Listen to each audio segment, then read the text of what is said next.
আসসালামু আলাইকুম গাইস, কেমন আছেন সবাই? আশা করি আলহামদুলিল্লাহ ভালোই আছেন। দেখেন, আমি একটা নতুন ব্লগ নিয়ে আসলাম। তো কেমন লাগলো আজকে ভিডিওটা কমেন্টসে জানাবেন। আমার হাঁসগুলা ডিম পাড়ছিল মুরগির ঘরে।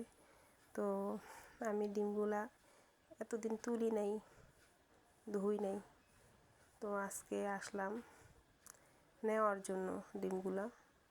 দেখেন এখানে অনেক ময়লা হয়ে গেছে ডিমগুলা। এগুলা সবগুলা নিব, তুলতেছি এখন। তো আমি এই ডিমগুলারে ভিজিয়ে রাখবো পানির ভিতরে।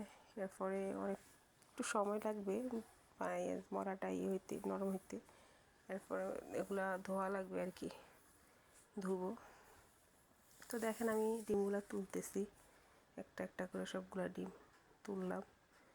তো এখানে হাঁসগুলা কয়েকটা ডিম ভেঙে রাখছিল।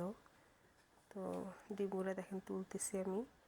তো এখন ডিমগুলা তোলার পরে এইগুলা পানিতে ভিজাবো আর কি।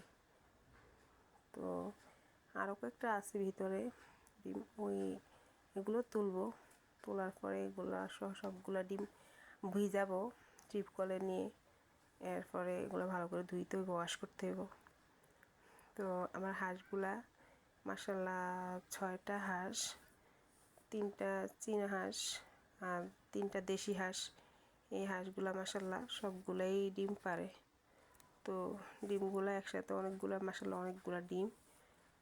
তো অনেক সময় আবার একটা পারলে আরেকটা পারে না, বাদ দিয়ে পারে আর কি, ভাঙ্গে পারে।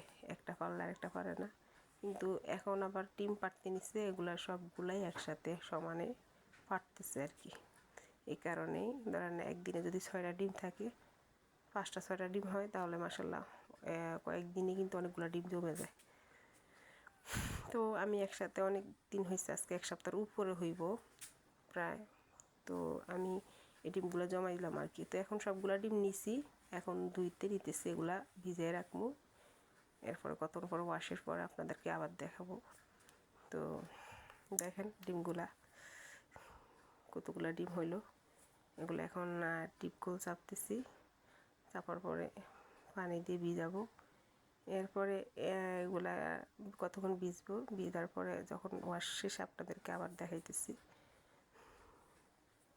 তো কারা কারা হাঁস মুরগি পালেন কমেন্টসে জানায়েন, কারা কারা।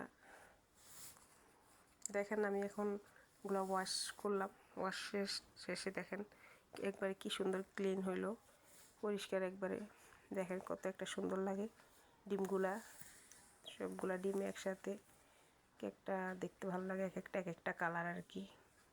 কোনোটা সাদা, কোনোটা হচ্ছে একটু কালার, হালকা হলুদ, আর কোনোটা হচ্ছে একটু ফ্রেশ কালার। তো দেখেন কীরকম ডিমগুলা একসাথে, কীরকম ভালোই লাগে। তো কারা কারা হাঁস মুরগি পালেন, কারা কারা হাঁসের মুরগির ডিম পারে, কমেন্টে জানাই। কারা কারা পছন্দ করেন ডিম, হাঁস মুরগি, দেশি হাঁস মুরগি। তো আমার ভালোই লাগে হাঁস মুরগি, দেশি হাঁস মুরগি পাললে এক হিসাবে ডিম খাওয়া যায়, ঘরের ডিম খাওয়া যায়। হাঁস মুরগিও অনেক সময় দেশি হাঁস মুরগি নিজের ঘর থেকে জবাই করে খাওয়া যায়। বাজার থেকে হাঁস মুরগি আনলে তো বোঝেন না, ধরেন এটা কি থাকে, কট মুরগি থাকে বা কি দেশি মুরগি, অনেকে কিন্তু বুঝে না, বুঝছেন। তা আমি একবার ভুল করছিলাম, এরকম কট মুরগি নিয়ে আসছি দেশি মুরগি মনে করা। এরপর আইনা দেয়, এরপর আনার পর কী করবো, এরপর খাইলাম।